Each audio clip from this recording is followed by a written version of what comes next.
Audiobook do Devocional para Casais Momentos com Deus, de James e Shirley Dobson. Segunda semana, Servos por Escolha. Segunda-feira, Fazendo o que é natural. Eu nasci na iniquidade e em pecado me concebeu minha mãe. Salmos 51:5. Psicólogos humanistas e cristãos divergem de forma significativa em sua visão da natureza humana. Os seculares consideram que as crianças nascem boas ou, pelo menos, moralmente neutras. Acreditam que aprendem a fazer o que é errado por causa dos erros dos pais e da corrupção da sociedade. Mas nós, cristãos, sabemos que isso não é verdade. Bem no fundo de nosso caráter, há uma teimosia inata, parte de nossa estrutura genética. Devemos controlar os outros, as circunstâncias, o ambiente em que vivemos. Queremos satisfazer todas as nossas vontades e imediatamente. Adão e Eva demonstraram isso quando comeram o fruto proibido. As criancinhas batem os pezinhos e fazem birra. Maridos e esposas mostram a mesma obstinação quando discutem sobre o que fazer com o dinheiro ou sobre a posição em que o papel higiênico deve ser colocado no suporte. O rei Davi se referiu a essa natureza humana básica quando escreveu: "Em pecado me concebeu minha mãe". Só Jesus Cristo pode nos ajudar a lidar com a perversidade que nos leva ao egoísmo, à arrogância e à desobediência. Ele prometeu que faria por nós aquilo que não somos capazes de realizar sozinhos. Continuaremos a falar nisso, aqui entre nós. Você concorda que os seres humanos nascem com tendência para o pecado? Justifique sua resposta. Há alguma área de sua vida em que você tinha dificuldade, mas depois entregou a Deus e obteve resultados positivos? Você acha que o egoísmo é um problema no nosso casamento? Como podemos nos ajudar nessa área? Pai, confessamos que somos egoístas e que pecamos. Buscamos teu perdão e tua cura. Agradecemos por tua misericórdia. Precisamos de teu poder para conseguirmos mudar. E o buscamos juntos. Amém. Terça-feira, eu mereço, porque a carne milita contra o espírito e o espírito contra a carne, porque são opostos entre si. Gálatas 5:17. A natureza pecaminosa de que falamos ontem muitas vezes se manifesta sob a forma da expressão "eu mereço mais". Isso nos leva a exigir os acordos mais proveitosos, a maior parte, mais crédito, o melhor de tudo. Como já vimos, nossa tendência, desde bem pequenos, é pensar em nós mesmos e deixar de lado as necessidades alheias. Claro que essa postura de eu mereço pode penetrar no casamento. Se um dos dois trabalha mais, se um deles gasta mais do que deve ou não se esforça o suficiente para servir, o ressentimento pode ir se acumulando. Isso leva a ataques de ira diante de insignificâncias que ficam fervendo dentro do caldeirão de emoções. Muitas brigas começam quando um dos cônjuges se sente lesado. Cuidado com essa armadilha. No momento em que passamos a pensar que merecemos mais do que recebemos, começamos a percorrer a estrada sinuosa que leva ao egoísmo. Isso pode arrasar um relacionamento. John Ferrier não merecia morrer, mas quando o momento crítico chegou, decidiu se sacrificar pelos outros. Jesus não merecia ser pregado em uma cruz de madeira, mas, por causa de seu amor pelo Pai e por nós, permitiu que o crucificassem. Esse tipo de amor sacrificial busca servir e não conseguir aquilo que merecemos. Isso faz uma grande diferença. Aqui entre nós, o que você acha que merecemos nesta vida? Algumas vezes você sente que não está recebendo o que merece no nosso casamento? O egoísmo é um problema para nós? Querido Senhor, precisamos que Teu Espírito trabalhe em nós para conseguirmos vencer nossos impulsos egoístas. Por Tua graça, capacita-nos a servir e não buscar o que achamos que merecemos. Amém. Quarta-feira, ame através do serviço. Ora, se eu, sendo o Senhor e o Mestre, vos lavei os pés, também vós deveis lavar os pés uns dos outros. João 13,14. Marido, hoje vamos falar com você.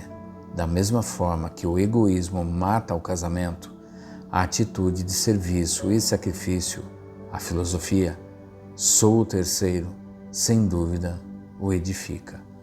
Insistimos com você para que analise sua esposa. Pense no que toca o coração dela. Verifique se você está lhe dando isso. Por certo, ela gostaria de receber ajuda para lavar a louça, limpar a casa ou trocar as fraldas do bebê. Talvez você pudesse ser um pouco mais romântico. Poderia abrir mão de um programa no final de semana para ela ir visitar a irmã. Você, por certo, gostaria de ir pescar no sábado, mas seria muito bom se ficasse cuidando das crianças para ela ter um dia de descanso.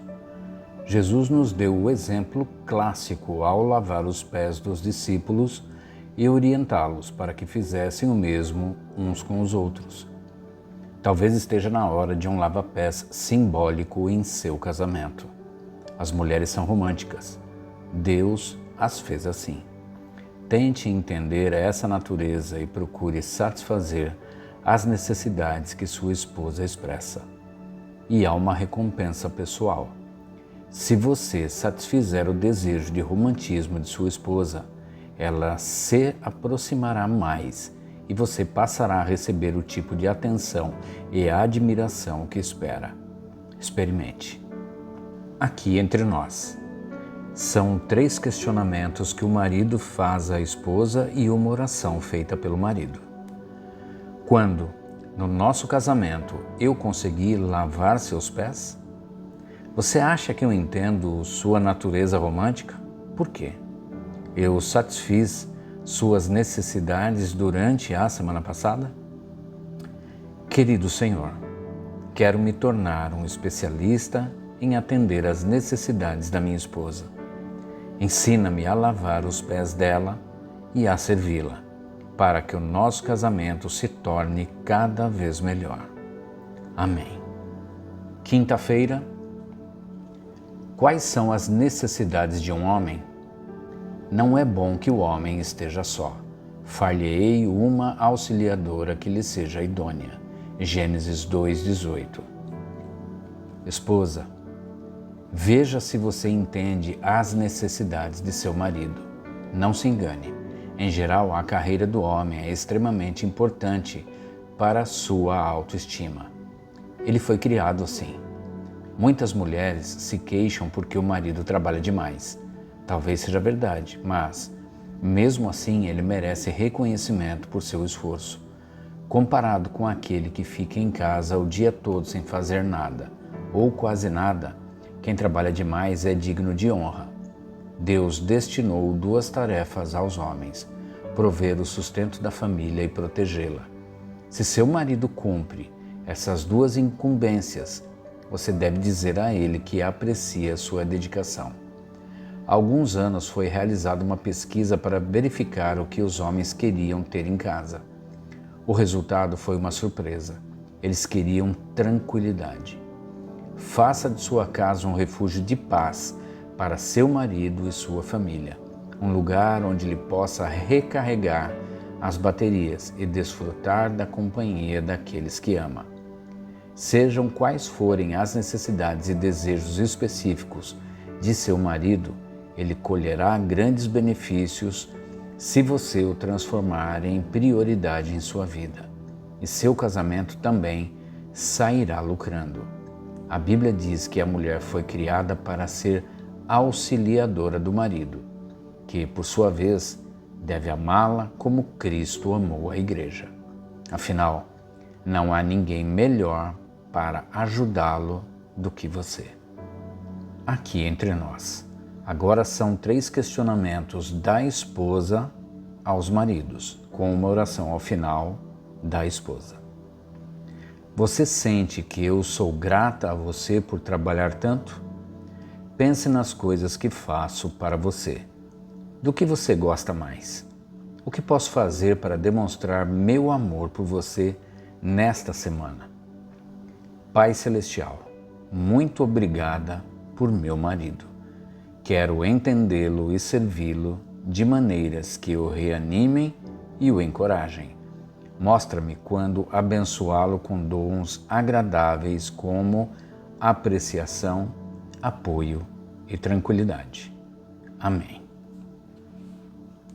Sexta-feira, negue a si mesmo. Se alguém quer vir após mim, a si mesmo se negue.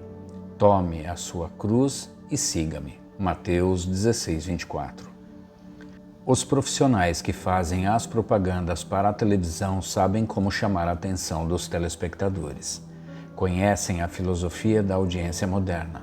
Busque sempre o melhor. Por isso, somos bombardeados todos os dias com frases como: consiga o que você quer, você tem direito a um descanso e porque você merece. O alvo é alcançar nossa natureza egoísta e nos manipular para comprarmos um produto. E com frequência eles são bem-sucedidos. A postura "sou terceiro" entra em contradição direta com a mensagem das propagandas. E tem de ser assim. Jesus disse que nossa primeira obrigação ao segui-lo é negarmos a nós mesmos, largar, por assim dizer, o volante e deixar o Senhor dirigir. Em segundo lugar, temos de amar os outros e cuidar deles.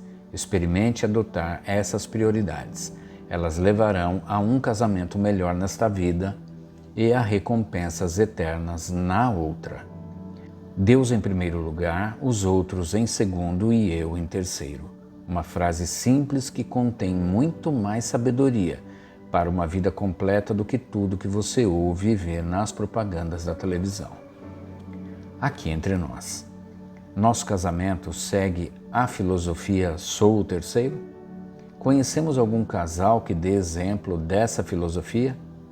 Como você se sente ao pensar em colocar meus desejos acima dos seus? Será que há alguma coisa para mudarmos no nosso casamento para que ele seja do tipo "sou o terceiro"? O quê? Que ajuda específica podemos pedir a Deus para que isso aconteça? Querido Jesus, ouvimos teu convite para te seguirmos numa vida de autonegação. Queremos que, a partir de hoje, sejas o Senhor do nosso casamento. Ajuda-nos a viver todos os dias seguindo teu exemplo, em obediência ao Pai e em serviço um ao outro. Amém. Sábado, sacrifício voluntário. O amor é paciente, é benigno, não procura os seus interesses. 1 Coríntios 13, 4 e 5. Não há nada melhor para um casamento do que sacrifícios voluntários que um cônjuge faz pelo outro. Lembro-me de um exemplo disso que aconteceu logo que nos casamos. Eu e Jim éramos professores do ensino fundamental e era comum ficarmos acordados até tarde corrigindo provas e trabalhos. Quando chegava o fim de semana, Jim passava muitas horas estudando para seu doutorado. Eu levava numa boa, mas não era fácil. Nossos amigos estavam construindo suas casas, comprando móveis, saindo para jantar, tirando férias e tendo filhos. Logo que começou a trabalhar na tese, Jim me disse que sabia que estava sendo muito difícil para mim. Ele sentia que seu estudo estava começando a interferir em nosso casamento e, como ele mesmo disse, nada vale esse preço. Então, decidiu adiar a entrega da tese para podermos passar mais tempo juntos. Diminuiu muito sua carga de trabalho naquele semestre para que pudéssemos nos reconectar emocionalmente. Sempre vou admirá-lo e respeitá-lo por essa decisão. Eu era mais importante para ele do que suas ambições e sua carreira. Tenho certeza de que Tully Ferrier, a esposa do piloto que morreu, nunca se esqueceu dos sacrifícios que, por certo, fizeram por parte de seu casamento. Sei também que ela não queria perdê-lo naquele acidente terrível, mas também acho que ela deve ter amado e apreciado a vida com um homem que tinha as prioridades em ordem. Deus em primeiro lugar, os outros em segundo e eu em terceiro. Acredito que ela não o teria trocado por nada neste mundo. Na minha opinião, essa é a essência de um casamento bem-sucedido.